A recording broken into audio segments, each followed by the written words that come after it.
के प्रारंभ में संतों से भजन सुने, प्रवचन सुने। मैं भी कुछ आप लोगों को प्रार्थना भजन सुनाया, जिसका अर्थ ये है जीवन में सद्गुरु संतों के बताए रास्ता पर चलना।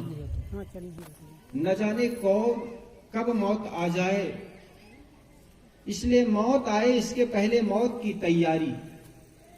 देखो इसी गांव में पिछले बार आया था, कुछ भक्त चले गए, कुछ लोग चले गए।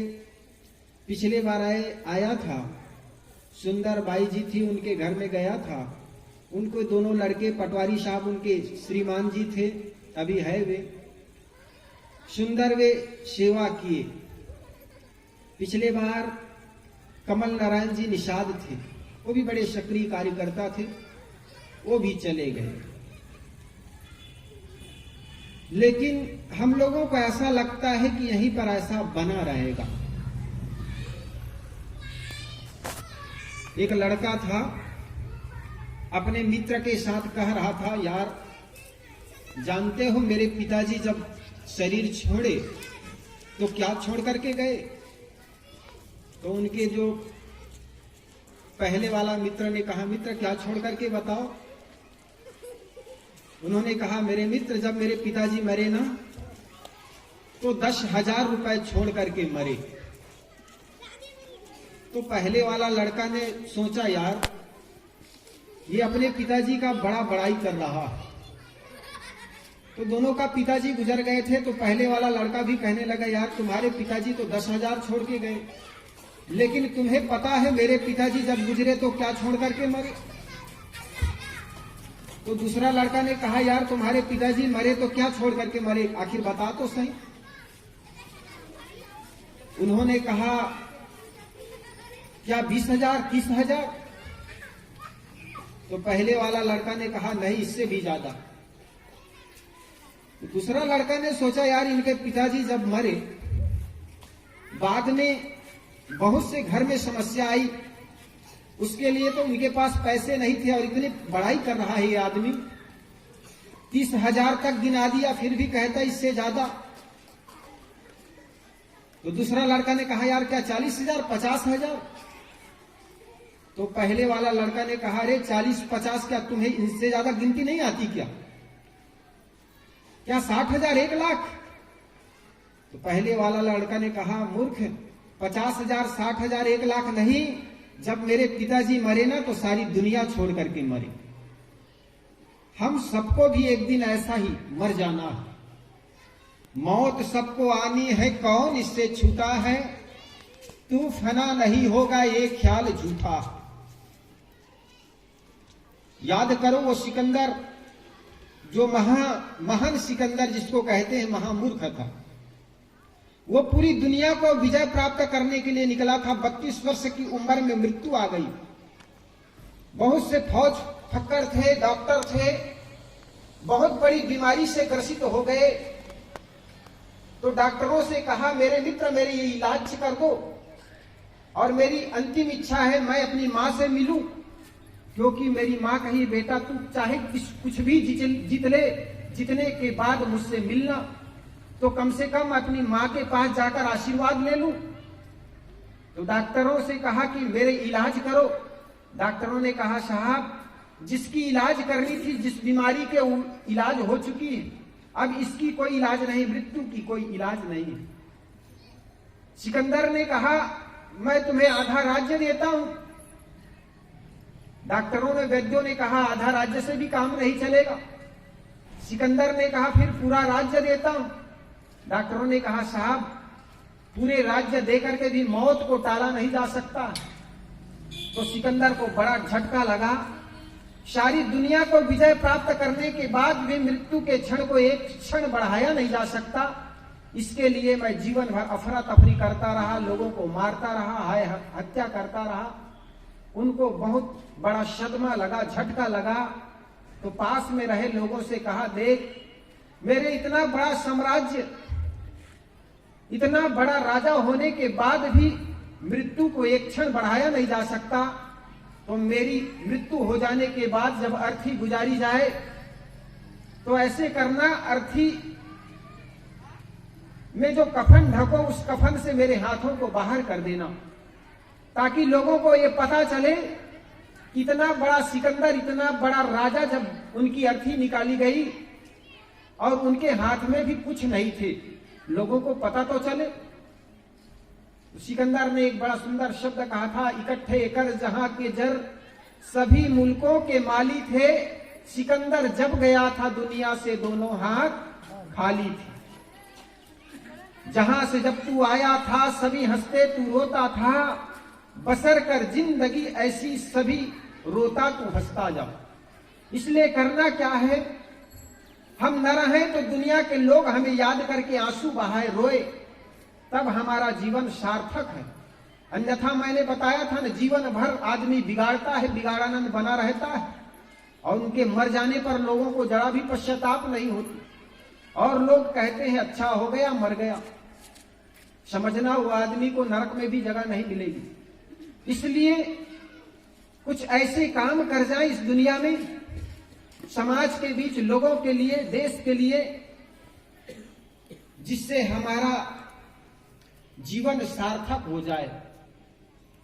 जीवन उसी का सार्थक होता है जो औरों के काम आए। किसी के काम जो आए उसे इंसान कहते हैं, किसी के काम जो आए उसे इंसान कहते हैं। पराया दर्द अपनाए उसे भगवान कहते हैं, पराया दर्द अपनाए उसे भगवान कहते हैं। किसी के काम आ जाए। देखो, माता पिता एक पुत्र को जब जन्म देते हैं तो माता पिता की ये इच्छा होती है कि हमारा बेटा हमारा नाम रोशन करे। और जरा कल्पना करो, वही बेटा जब शराब पी करके दरवाजे पर लड़खड़ाते हुए आते हैं तो उस माता पिता पर क्या गुजरते होंगे। वही पिता जब लड़खड़ाते हुए दरवाजा पर आते हैं तो एक पुत्र की क्या दशा होती होगी। वही पति जब घर में आते हैं दरवाजे पर लड़खड़ाते हुए, गलियों से गाली गलौज करते हुए, तो समझो वो पतिव्रता नारी पत्नी पर क्या गुजरती होगी। जिस बहन ने अपनी इज्जत आबरू की रक्षा के लिए रक्षा सूत्र बांधी थी, वो बहन अपने भाई को शराब पीते देखकर, शराब की बदहोशी में चलते लड़खड़ाते देखकर, वो सोचती इनकी अपने ही इज्जत आबरू को जब दांव पर लगा रहा है तो हमारी इज्जत आबरू का क्या रक्षा करेंगे।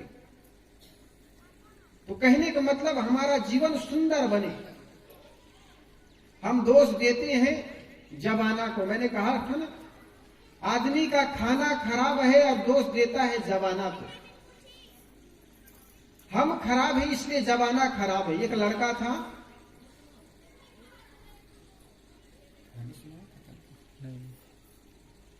एक लड़का था, शराब पीकर के एक होटल वाले को गाली देने लगा। आप सब परिचित होंगे शराबी किस प्रकार के गालियों का प्रयोग करते हैं। जब शराब पी करके शराबी गाली दे रहा था, होटल वाले ने एक दोना दिया, दोना में एक दो चार पकौड़ी दिया। पकौड़ी पाकर शराबी खुश हो गया। खुशी खुशी से होटल के नीचे जो सीढ़ी लगी हुई थी उससे उतर रहा था। सीढ़ी से उतर क्या रहा था, पैर लड़खड़ाया। पैर लड़खड़ाने से शराबी तो गिर गया, दोना हाथ में रह गया, पकौड़ी जमीन पर चली गई। जब पकौड़ी जमीन पर चली गई तो वहां से एक गधा गुजर रहा था। गधा समय अच्छा जान के पकौड़ी तो खा गया, लेकिन लीद करके चला गया। अब लीद करके जब चला गया, शराबी अपने को कुछ संभाला। संभालने के बाद पता चला खाली दोना हाथ में रह गया है। पकौड़ी जमीन पर गिरी होगी करके वो पकौड़ी क्या बिनता है, वो गधे का लीद ही उठाने लगता। दो चार गधे का लीद दोना में लेता है, दो चार मुख में लेकर के चबाने लगता है। तो पता चला यार, न तो इसमें नमक है न तो मिर्चा है। और ये सोच करके होटल वाले को गाली देने लगा, ये साले होटल वाले लोग पकौड़ी तो बनाते हैं, न तो मिर्चा डालते हैं न तो नमक डालते हैं। अब बताओ दोष किनका है? आदमी का खाना खराब है और दोष देता है जमाना को। हम खराब है इसलिए जमाना खराब है, खाना खराब तो जमाना खराब, और पीना खराब तो जीना खराब। इसलिए सबसे पहली बात हमारा खाना ठीक हो, जिसको महाराज कृष्ण उपनिषद के ऋषि कहते हैं आहार शुद्ध हो सत्व शुद्धि, सत्व शुद्ध हो ध्रुव स्मृति। जिस व्यक्ति का आहार शुद्ध हो जाता है उस व्यक्ति का अंतःकरण शुद्ध हो जाता है, और अंतःकरण के शुद्ध हो जाने पर आदमी की आत्मा पवित्र हो जाती है। इसलिए सबसे पहली बात हमारा आहार शुद्ध हो। सदगुरु कबीर ने कहा सकलो दुर्मति दूर करो, अच्छा जन्म बनाओ, काग गौण गति छाड़ के हंस गौण चली आओ। सदगुरु कबीर कहते हैं जीवन में जितने दुर्बुद्धि हैं, सकलो दुर्मति। दुर्मति का दो अर्थ होता है, एक तो व्यवहारिक क्षेत्र में आदमी के अंदर जब दुर्बुद्धि आ जाती तो अखाद्य पदार्थ को खाता है, अपेय पदार्थों को पीता है। जिसको हम पशु कहते हैं, गाय कहते हैं, बकरी कहते हैं, ये अपने खाना प्राकृतिक जो खाना है उससे गिरता नहीं। गाय के सामने मछली का धोवन पानी डाल दो, गाय मर जाएगी, लेकिन मछली का धोवन पानी कभी पिएगी नहीं। बकरी जैसे प्राणी भी मछली का धोवन पानी एक कमरे में बंद कर दो, लेकिन बकरी मर जाएगी, लेकिन मछली का धोवन पानी नहीं पिएगी। लेकिन आदमी अपने को एजुकेटेड मानता है, अपने के शिरमौर प्राणी मानता है इस धरती तल का, वो मांस और घास दोनों को चट कर जाता है, और उसमें भी वो विटामिन खोज लेता है। जरा सोचो, मुर्गी कितना भारी वजन उठा सकती है, बकरी कितना भारी वजन उठा सकती है, लेकिन आदमी उसी में विटामिन खोजता है। हाथी जैसा प्राणी, ऊंट जैसा प्राणी खाता क्या है? घास, लेकिन भारी भरकम दौड़ और भारी भरकम चीजों को उठाकर ले जाते यही प्राणी। तो हमारा जीवन शुद्ध सात्विक हो, आहार शुद्ध हो। प्राकृतिक में जो जीता है उसे पशु कहते हैं। इसलिए गाय जो है, प्राकृतिक प्राणी जो है, पशु जो है, अपनी प्रकृति से गिरता नहीं है। लेकिन मनुष्य न इनको आहार का पता है, न तो विहार का पता, कहां जाना चाहिए, कहां उठना चाहिए, कहां बैठना चाहिए, कैसी संगति होनी चाहिए, आदमी को आज भी बताना पड़ता है। गाय के बछड़े गाय की संगत करेगा, लेकिन आदमी संगति, आदमियों में संगत का प्रभाव पड़ता है। एक शुद्ध शाकाहारी का बच्चा अगर मांसाहारियों के बीच रहना शुरू कर दे तो मांस खाना सीख जाता है, और मांसाहारी आदमी अगर सत्संग में आना शुरू कर दे तो मांस और शराब भी छूट जाता है। इसलिए इंसान में संगत का प्रभाव पड़ता है।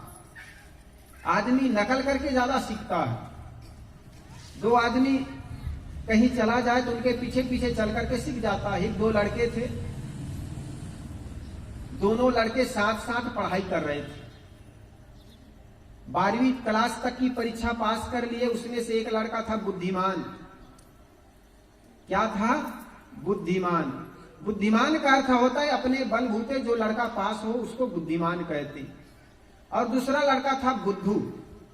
वो सदा नकल पर भरोसा करता था, नकल कर लेता, आगे पीछे से झांक लेता, और ऐसे करते करते 12वीं क्लास तक की परीक्षा पास कर ली। अब 12वीं के बाद कॉलेज के लिए दूर शहर जाना था, तो घर की आर्थिक स्थिति अच्छी न होने से दोनों पढ़ाई बंद कर दिए। एक प्राइवेट फैक्ट्री में कोई विज्ञापन निकला। विज्ञापन में इंटरव्यू के लिए दोनों को बुलाए गए। तो इंटरव्यू कक्षा में सबसे पहले जो बुद्धिमान लड़का था ना, वो जाता। बुद्धिमान लड़का को देखकर इंटरव्यू के टीचर पूछने लगा, बेटा बता भारत के प्रधानमंत्री कौन है? तो बड़ा सीधा सरल प्रश्न था। लड़का ने हाजी जवाब देते हुए कहा, सर भारत के प्रधानमंत्री नरेंद्र मोदी। फिर दूसरा प्रश्न किया, अच्छा ये बता वे कहां से आए हैं? तो मोदी साहब का बराबर विदेश देश घूमना रहता है किस काम को लेकर के। उस समय न्यूयॉर्क अमेरिका गया हुआ था और वहीं से आया हुआ था। उन्होंने कहा सर वे अभी न्यूयॉर्क से आया है, अमेरिका से। मास्टर ने कहा शाबाश बेटा, दोनों प्रश्नों का उत्तर अच्छा दिया आपने। तीसरा प्रश्न ये कि पृथ्वी कैसी है? लड़का ने कहा सर कुछ लोग कहते हैं गोल है, कुछ लोग कहते हैं चपटी है, वैज्ञानिक गण अभी खोज में लगे हुए हैं। इंटरव्यू के टीचर बड़ा खुश हुआ। बेटा चौथा और अंतिम प्रश्न ये है कि भारत को आजादी कब मिली? लड़का ने उत्तर देते हुए कहा सर 1857 को लड़ाई शुरू हुई और 1947 को आजादी मिली। इंटरव्यू के टीचर ने कहा बेटा तुम्हारी नौकरी पक्की, इंटरव्यू में तो पास हो गया। वो लड़का हंसते मुस्कुराते बाहर आया जहां पर बुद्धू लड़का बैठा हुआ था। बुद्धू ने उनके चेहरा देखकर भाप गया, जरूर मेरा मित्र पास हो गया होगा। उन्होंने कहा मित्र क्या हुआ? बुद्धिमान ने कहा मित्र मेरी तो नौकरी पक्की हो गई। बुद्धू ने कहा मित्र मैं जीवन भर तुम्हारा नकल किया, आगे बैठते मैंने झांक लेता, कभी पीछे रहते मुझे दिखा देते, ऐसे करते करते मैं 12वीं क्लास तक की परीक्षा तो पास कर ली। एक बार और अवसर दे दीजिए ताकि मैं इस इंटरव्यू में पास हो जाऊं। बचपने के लंगोटिया यार हैं, मित्र हैं, एक ही गांव में रहते। बुद्धिमान ने कहा मित्र तुम ठीक ही कहते हो, तो ऐसे कर मैं एक प्रश्न और उत्तर बता देता हूं, तुम प्रश्न उत्तर को याद कर लो और इंटरव्यू कक्षा में जाकर के इंटरव्यू टीचर के पास बता देना ऐसा ही। बुद्धू ने कहा मित्र ठीक कहते हो, आप केवल प्रश्न और उत्तर बता दीजिए। तो वो बताने शुरू किए। पहला प्रश्न ये भारत के प्रधानमंत्री कौन है? तो नरेंद्र मोदी। और दूसरा वे कहां से आए हैं? बस प्रश्न और उत्तर बता रहे थे, इतने में घंटी बज जाती। अब बुद्धू का जाने का इंटरव्यू कक्षा में। बुद्धू ने कहा मित्र ऐसे कर, अब प्रश्न और उत्तर दोनों बताते रहोगे तो देरी हो जाएगी, तो केवल उत्तर ही उत्तर बता दीजिए, मैं क्रम सजा करके बता दूंगा। तो बुद्धिमान ने कहा मित्र ठीक ही कहते हो, तो उत्तर ही उत्तर याद कर लो। पहला प्रश्न का उत्तर नरेंद्र मोदी, और दूसरा प्रश्न का उत्तर अमेरिका से, और तीसरा प्रश्न का उत्तर कुछ लोग कहते हैं गोल है, कुछ लोग कहते हैं चपटी है, वैज्ञानिक गण अभी खोज में लगे हुए हैं। और चौथा और अंतिम प्रश्न का उत्तर 1857 को लड़ाई शुरू हुई और 1947 को आजादी मिली। वो लड़का यूं रटते घोटते याद करते चला गया इंटरव्यू कक्षा में। और आप सबका अनुभव होगा, कभी जीवन में परीक्षा दिलाए होंगे, जो लड़का की पूर्व की तैयारी नहीं हुई होती है वो लड़का कुछ कांपता है, डरता है। वो भी लड़का कुछ कांप रहा था, हाँफ रहा था, डर रहा था, भयभीत था। इंटरव्यू के टीचर ने देखा तो भाग गया, ये लड़का तो थोड़ा डर रहा है, और यूं ही प्रश्न कर दो तो शायद उत्तर दे ही ना पाए। तो पास में बुलाया, और पास में बुला करके पीठ को सहलाते हुए सोचा बड़ा छोटा प्रश्न से शुरू करना चाहिए। तो पास में बुला करके पीठ को सहलाते हुए कहा बेटा तुम्हारा नाम क्या है? तो लड़का ने सोचा ये पहला प्रश्न शुरू हो गया। इंटरव्यू टीचर ने पूछा बेटा तुम्हारा नाम क्या है? तो लड़का ने सोचा पहला प्रश्न शुरू हो गया। उन्होंने कहा सर नरेंद्र मोदी। जैसे ही लड़का ने नरेंद्र मोदी कहा तो मास्टर की को लगा यार ये भारत के प्रधानमंत्री हमारे यहाँ कैसे आ गए। फिर सोचता है हो सकता है एक ही नाम का दर्जनों आदमी होते, इनका भी नाम नरेंद्र मोदी हो। दूसरा पूछा अच्छा बेटा तुम आए कहां से? लड़का ने कहा, अब दूसरा प्रश्न शुरू हो गया। उन्होंने कहा सर अमेरिका से। जैसे अमेरिका कहा तब तो बुद्धि ठनक गई मास्टर की। उन्होंने कहा यार हमारे जो विज्ञापन है ये छत्तीसगढ़ लेवल पर भी पूरा फैला नहीं, हमारे भारत देश में भी ये विज्ञापन पूरा फैला नहीं, ये कहा अमेरिका से चला आया। मास्टर की बुद्धि ठनक गई। उन्होंने थोड़ा गुस्सा में आकर के कहा मूर्ख तुम्हारी बुद्धि कैसी? लड़का ने सोचा ये तीसरा प्रश्न शुरू हो गया। उन्होंने कहा सर कुछ लोग कहते हैं गोल है, कुछ लोग कहते हैं चपटी है, वैज्ञानिक गण अभी खोज में लगे हुए हैं। अब तो मास्टर को बड़ा गुस्सा आया, लाल आंखें हो गई, और गुस्सा में आकर के कहा मूर्ख तुम कब पैदा हो गया? लड़का ने सोचा ये चौथा प्रश्न शुरू हो गया। उन्होंने कहा सर 1857 को लड़ाई शुरू हुई, 1947 को आजादी मिली। हमारे जीवन की भी ऐसी कहानी। दूसरे आदमी को कुछ करते, कर्मकांड करते, किसी प्रकार के धार्मिक कृत्य करते देख करके हमारे मन में भी उत्सुकता जग जाती, हम भी ऐसे करें। आए दिन साहू समाज के कुछ लोग देखो ईसाई बनने में लगा हुआ है, यहां वहां चले जाते हैं, मिशनरी में चले जाते हैं, और गले में वो क्रॉस पहन लेते हैं। अरे जहां पर हो वहां पर अगर मुक्ति नहीं मिल सकती, जहां पर हो वहां सुख नहीं मिल सकता, तो दुनिया के किसी कोने पर चले जाओ आपको सुख नहीं मिलेगा। इसलिए जहां हो वहीं पर झांको, वहीं पर समस्याओं का समाधान है। तुम खोज रहे हो वन में गिरिगौहर के कंदर में, पर पता नहीं तू पाया वह है तेरे अंदर में। तेरे ही अंतस्थल में वह सुख सागर लहराता है, पर तू विपन्न होकर के दर्द ठोकर खाता। इसलिए महाराज कृष्ण कहते हैं अपने धर्म को त्याग करके अगर दूसरे धर्म को ग्रहण करते हो तो समझो सिवाय दुख के और कुछ मिलेगा नहीं। इसलिए जहां रह रहे हो वहीं पर मुक्ति का मार्ग अपनाओ। जीवन में सुख वही मिलेगा जहां रहते हो, जिस परिवार में, जिस समाज में। जीवन में अगर सुख चाहते हो तो औरों को भी सुख दो। वही तुमको मिल रहा है जो कि पहले से दिए हो, उसी का फल सामने है शुभ अशुभ जो कुछ किए हो। जिंदगी में वही मिलता है जो लौट करके किसी को दिए हो। ये बस सोचना कि बबूल का पेड़ लगा करके आम का फल मिल जाएगा, दूसरे को दुख दे करके हमें सुख मिल जाएगा। जो आप बोते हो ना वही आपको मिलता है। लेकिन आदमी अपने दुखों से उतना दुखी नहीं है जितना पड़ोसी के सुख से दुखी होता है। ऐसा होता है ना, आदमी अपने दुखों से उतने दुखी नहीं होता जितना पड़ोसी के सुख से दुखी होता है।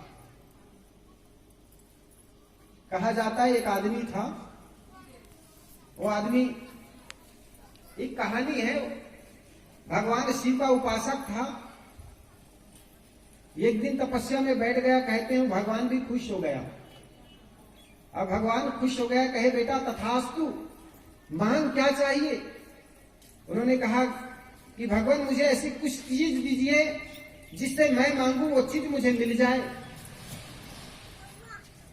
तो कहा जाता है भगवान शिव ने एक शंख दिया और देते हुए कहा बेटा ये ले, ये शंख है, इसको जो मांगोगे सो देगा, लेकिन ख्याल रखना तुम्हारे पड़ोसी को डबल मिलेगा। जो तुम मांगोगे वो तो तुम्हें मिलेगा, लेकिन तुम्हारे जो पड़ोसी है उसको डबल मिलेगा। वो आदमी बड़ा ईर्ष्यालु स्वभाव के था, उन्होंने तो भगवान के सामने फेंक दिया, भगवान ऐसे चीज को लेकर क्या करूं, जिसको मैं मांगू तो मुझे मिले लेकिन पड़ोसी को डबल मिले, इस चीज को लेकर क्या करूंगी। हर आदमी की ऐसी दुविधा है। तो भगवान शंकर के सामने फेंक दिया। तो भगवान शंकर ने कहा अरे मूर्ख, जानते नहीं हो अभी मैं तुम्हें भस्म कर दूंगा। वो भस्म के डर से फिर पकड़ लिया। भगवान आप कहते पकड़ लेता हूं, आपने दे ही दिए। जब वो लेकर के घर में आ गया, लेकिन उसमें ताला लगा के रख दिया। ताला लगा के रख दिया। उन्होंने सोचा मैं मांगूंगा मिलेगा, लेकिन मेरी पड़ोसी को डबल, ये मुझे सहन नहीं हो सकता। ताला लगा के कहते हैं कहीं देश काम करने चला गया। अब काफी दिन बीत जाने के बाद उनके बच्चे, उनकी पत्नी भूखे मरने लगे। उनकी पत्नी सोचती आखिर ये कौन सी चीज इन्होंने ताला लगा करके रख दिया। एक दिन उन्होंने उत्सुकतावश, जिज्ञासावश उसको खोल देती और खोल करके देखती वो शंख पड़ा हुआ था। वो शंख की ट्री को जान गई। वो शंख के मांगने लगी, वो हे भगवान मेरे बाल बच्चे भूखे मर रहे हैं, कम से कम एक वक्त का भोजन की व्यवस्था कर दे। कहा जाता है उनके बाल बच्चों के लिए भोजन की व्यवस्था हो गई, लेकिन पड़ोसी के लिए डबल व्यवस्था हो गई। फिर वो तो अत्यधिक खुश हो गई, ऐसी चीज हमारे घर में ये पड़ी हुई है, लेकिन मेरे पति दूर कमाने चले गए। वो बड़ी खुश हो गई। वो मांगने लगे हे भगवान मेरे एक बिल्डिंग बन जाए। एक बिल्डिंग तो इनका बन गया, पड़ोसी के डबल। ऐसे करते करते बड़ा उनका घर बड़ा बन गया, हर चीज बड़ी चीज हो गई। अब कुछ दिन बाद उस आदमी जो पड़ोस में कमाने गया हुआ था विदेश, उस आदमी को याद आया, अपने घर लौटा। तो घर के दरवाजे के पास पहुंचा तो वो अपना घर को पहचान नहीं पा रहा था। लोगों से पूछा तो पता चला यही घर उनका है। घर में आया, अपनी पत्नी से पूछा ये क्या चमत्कार हुआ, क्या बात है, इतनी धन संपत्ति कैसी आ गई। पत्नी कहती है जी तुम जो पेटी में ताला लगा कर गए थे ना, उसी का चमत्कार है। वो आदमी जान गया, बस भगवान शंकर ने कहा था कि एक मांगना तो वो तुम्हारे पड़ोसी को डबल देगा, तुम्हें तो एक ही मिलेगा। उन्होंने सोचा बस इसी का खेल है, इसने डबल मांग मांग करके पड़ोसी को धनवान बना दिया और पड़ोसी को वो सुख देखना नहीं चाहता था। तब वो शंख को उठा करके कहने लगा, हे शंख देवता, मेरे एक टांग टूट जाए, क्योंकि एक टांग मेरा टूट जाए तो काम चल जाएगा, लेकिन पड़ोसी का दोनों टांग टूट जाए तो हो जाएगा अच्छा। उन्होंने कहा, हे शंख भगवान, मेरा एक टांग टूट जाए, तो कहा जाता उनका एक टांग टूट गया, पड़ोसी का दोनों टांग टूट गया। इतने भर भी वो आदमी संतोष नहीं हुआ। उन्होंने सोचा, हे शंख भगवान, मेरी एक आंख फूट जाए, एक आंख से काम चला लूंगा, पड़ोसी को दोनों फूटने दीजिए। और हुआ भी ऐसा ही कहते हैं। उनका तो एक आंख फूटा, पड़ोसी का दोनों आंख। इतने भी वो आदमी संतोष नहीं हुआ। उन्होंने कहा, भगवान अब दरवाजे पर एक कुआं हो जाए। दरवाजे के सामने कुआं हो गया, पड़ोसी के दरवाजे के सामने 2 कुआं हो गया। अब सोचता है दरवाजा से निकल के देखो पड़ोसी का क्या हाल हुआ है। तो पता चला पड़ोसी उसी कुएं में स्वयं गिर गया, पड़ोसी भी उसी कुएं में गिर गया। तब वो कहता है अब मजा आया, और वो देखने गया, जैसे कुआं में गिर गया, पड़ोसी भी उसी कुआं में गिरा हुआ था। तो कहने का मतलब आदमी बड़ा विषालु होता, लेकिन ऐसा नहीं होना चाहिए। इस दुनिया से जब हम जाएंगे तो साथ में क्या ले जाएंगे? सब कुछ यही रह जाता है। दादा बाबा पर पाजों का पता नहीं चलता है, जो उठ कर के चल देता है पुनः नहीं मिलता है। कैसी विषम काल की ज्वाला सबको भस्म बनाती, चलने वाला रहने वाला चल देता है, रह जाती है फाथी। हमारे बाप दादों की जमीन जायदाद मकान सब यही रह जाते, लेकिन हमारे साथ क्या जाता? एक धर्म ही साथी है, सारी चीज यही की यही रह जाती है। इसलिए औरों के काम आए, किसी के काम आ जाए। जिन लोगों के साथ रहते हैं हम उनसे कभी झगड़े ना, लड़े ना। गलतियां सबसे होती हैं। अगर गलती रुलाती है तो राहें भी दिखाती है। मनुज गलती का पुतला है, अक्सर हो ही जाती है। कर ले ठीक गलती को उसे इंसान कहते हैं, पराया दर्द अपनाए उसे भगवान कहते हैं। जिंदगी में किसी विचारक ने बड़ा अच्छा कहा है कि उसी आदमी से गलती नहीं हुई है जिन्होंने कोई नया करने की कभी प्रयास नहीं किया। गलती उससे होती है जो काम करने का प्रयास करता है, नया करने का प्रयास करता है। तो गलती सबसे हुई है, जिसको आप महापुरुष कहते हैं, भगवान बुद्ध कहते हैं, राम कहते हैं, महाराज कृष्ण कहते हैं। सबने गलती की, सबसे गलती हुई है, लेकिन वही गलती बार बार न दोहराएं, ये सबसे बड़ी बात है। गुरुदेव कहा करते थे, एक बार गलती करे 52 वीर कहावे, लेकिन बार बार गलती करे वो गप्पू नाथ कहावे।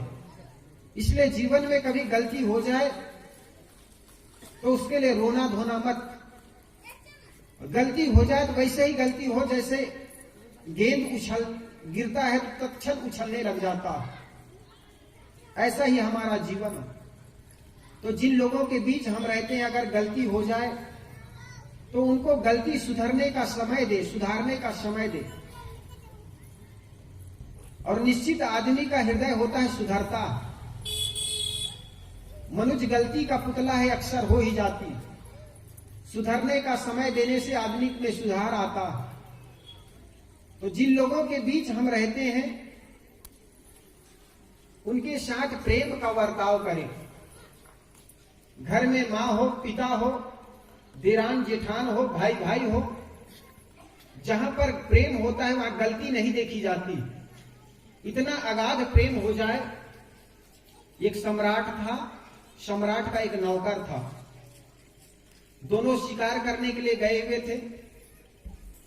बीहड़ रास्ता था, जंगल था। जंगल में भटक गए रास्ता। लगभग भूखे प्यासे दोनों भटकते रहे, लेकिन शाम को एक झाड़ के नीचे वे ठहरे। उस झाड़ में केवल एक ही फल लगा हुआ था। राजा ने फल तोड़ा और जैसी उनकी आदत कटार निकाल करके 4 टुकड़े किए। 4 टुकड़े में से आधा को अपने नौकर को दिया। जैसे उनकी आदत होती है ना, कई बार आदमी स्वयं अपने साथी को खिलाने के बाद खाता। घर में भी ये माताएं, ये देवियां पहले पति को भोजन कराती, तब स्वयं अपने भोजन करती। घर में जो अच्छी देवियां होती वो बड़े बुजुर्गों को पहले भोजन करा देती, उसके बाद स्वयं खाती। इसी प्रकार वो राजा की आदत थी। पहले नौकरों में बांट दिया करता था, फिर स्वयं खाते थे। तो नौकर को जैसे दिया आधा, तो नौकर खा करके हाथ बढ़ाकर कहने लगा, राजन एक कली और। अब राजा ने आधा तो दे चुके थे, एक फल का 4 टुकड़ा किया था, 2 टुकड़ा नौकर को दिए थे, तब नौकर खा लिया था। अब राजा के पास 2 टुकड़े बच गए थे और नौकर फिर हाथ बढ़ाकर कहे, राजा एक कलिया और, एक टुकड़ा और। तो कहा जाता है उस टुकड़े को भी 2 टुकड़े में से 1 टुकड़े और नौकर को दिया। नौकर पुनः खा लिया और खा करके फिर कहे, राजन ये कली भी दे दीजिए मुझे। राजा ने देने से इनकार किया, कहा तुम 3 टुकड़े तो खा ही चुके हो, अब ये 1 टुकड़ा बचा हुआ है, 2 दिन से हम दोनों भूखे हैं, इसको क्या मैं ना खाऊं? राजा ने से देने से इनकार किया, लेकिन नौकर ने हाथ बढ़ा करके उनको छीन लिया।